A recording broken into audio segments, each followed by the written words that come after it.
Assalamualaikum warahmatullahi wabarakatuh.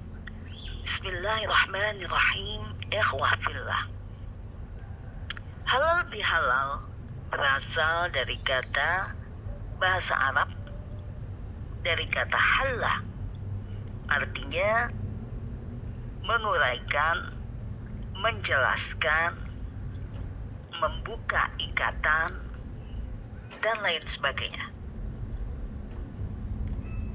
Adapun makna istilah yaitu suatu pertemuan ramah tamah yang dilakukan tujuannya adalah untuk bersilaturahmi, saling memaafkan. Adapun hukum pertemuan halal bihalal yang banyak dilakukan di masyarakat kita, menurut para ulama, maka hukum halal bihalal itu mubah, yaitu boleh dilakukan, karena tidak ada nas sahih yang baik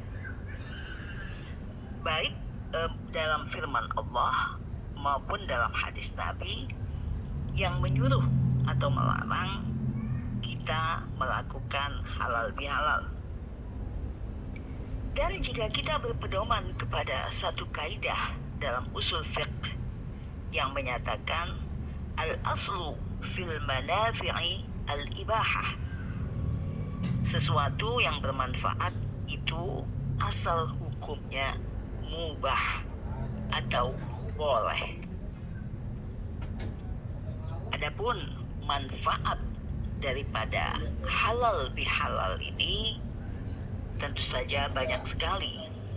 Di antaranya lebih mendekatkan, merapatkan hubungan kasih sayang, silaturahim antara seseorang dengan yang lain, dan juga saling memaafkan kesalahan masing-masing. Rasulullah SAW bersabda dalam sebuah hadis, "Man ahabba ayyubsata lahu fi rizqihi wa ayyunza'a lahu fi atharihi falyasil rahimah." Barang siapa ingin dilapangkan Allah rizkinya, dipanjangkan Allah umurnya, maka hendaklah dia menghubungkan silaturahimnya. Dalam hadis lain, riwayat Tirmidzi dan disahihkan, menyatakan bahwa Rasulullah SAW bersabda, "Ya ayyuhan nas, afshus salam, wasilul arham, wad'imut ta'am, wasallu bil-laili, wan nasu niyam, tadkhulul jannata bisalam."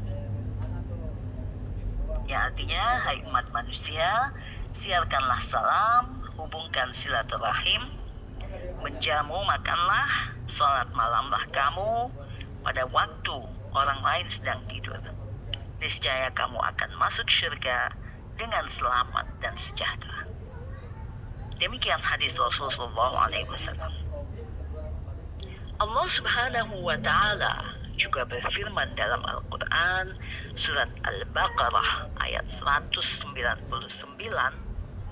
tentang maaf memaafkan, yaitu a'udzu billahi minasyaitonir rajim, khudhil afwa wa'mur bil 'urf wa'rid 'anil jahilin.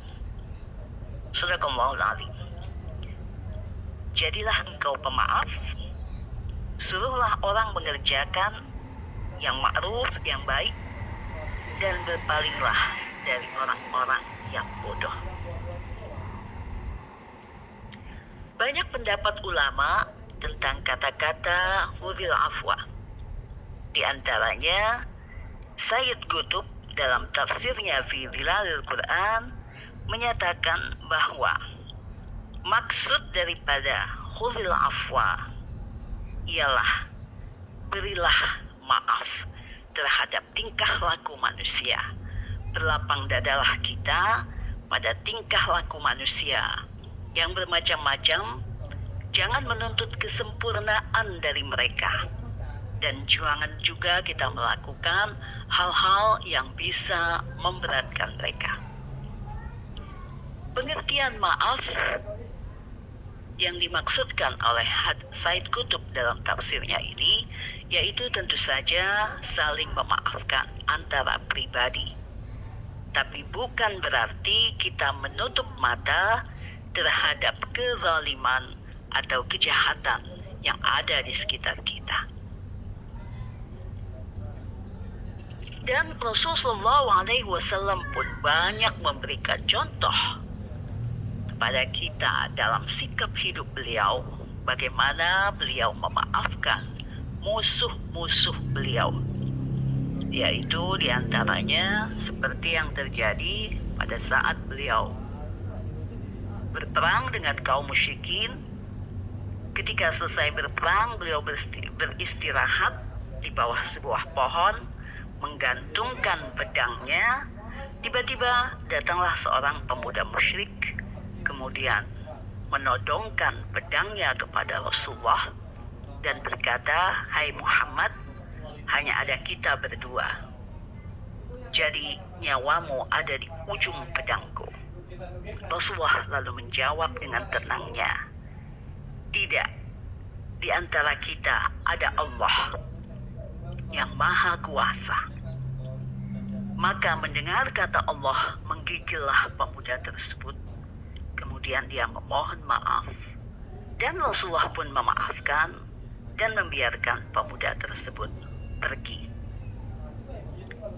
Kemudian dalam peristiwa yang lain pada saat peperangan Uhud, di mana paman Nabi yang bernama Hamzah gugur. Kemudian seorang wanita yang kejam membelah dadanya yang bernama Hindun, bahkan mengunyah jantungnya. Setelah beberapa tahun kemudian, ketika Rasulullah berhasil menaklukkan Makkah dan wanita kejam tadi berhasil ditangkap dan dihadapkan kepada Rasulullah SAW, maka wanita tersebut meminta maaf kepada Nabi dan Rasulullah pun memaafkannya. Kemudian pada waktu yang lain pernah juga terjadi seorang Yahudi memberikan daging yang telah diracun untuk Rasulullah, tujuannya untuk membunuh Nabi Muhammad SAW. Namun diketahui oleh sahabat dan Yahudi itu pun ditangkap dan dihadapkan kepada Rasulullah. Namun ketika Yahudi itu meminta maaf, Rasulullah pun memaafkan. Tentu saja masih banyak contoh-contoh lain dalam kehidupan Rasulullah SAW, di mana beliau berjiwa besar untuk memaafkan musuh-musuhnya. Dan tentu saja ini kita jadikan contoh teladan dalam kehidupan kita sehari-hari. Namun demikian, walaupun Islam membolehkan halal bihalal, janganlah kita juga sibuk dengan halal bihalal di bulan Syawal ini sehingga kita melupakan ibadah sunnah, yaitu sunnah berpuasa 6 hari di bulan Syawal. Dan tentu saja banyak pendapat ulama tentang puasa Syawal ini. Ada yang membolehkan kita melakukannya secara terpisah, boleh juga berturut-turut selama 6 hari, dan khususnya bagi yang memiliki hutang puasa, kita pun bisa bersegera membayar hutang puasa di bulan Syawal ini, karena sebagian ulama mengatakan jika kita membayar hutang puasa, maka kita mendapat bonus pahala puasa Syawal. Namun ada pendapat lain juga mengatakan sebaiknya kita niatkan membayar hutang puasa lebih dulu. Setelah hutang kita lunas, maka kita lanjut niatkan puasa Syawal 6 hari. Mudah-mudahan di bulan Syawal ini kita bisa dengan mudah melakukan ibadah-ibadah sunnah tersebut untuk menutupi kekurangan-kekurangan ibadah kita di bulan Ramadan yang lalu. Wassalamualaikum warahmatullahi wabarakatuh.